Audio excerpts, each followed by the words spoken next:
Sa mundong ito, lahat tayo ay may kakayahang maging masaya, magpatawa at gawin lahat ang gusto natin. Ngunit lahat ng yun ay pwedeng magbago.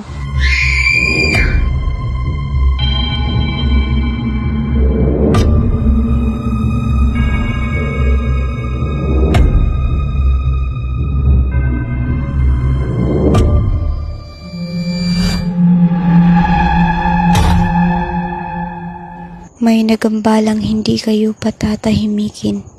Di ba yung may tabo sa inyo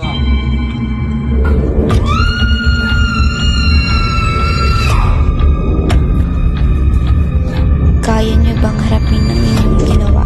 Matibay ba talaga ang relasyon niyong magkakaibigan? Buhay ang kapalit.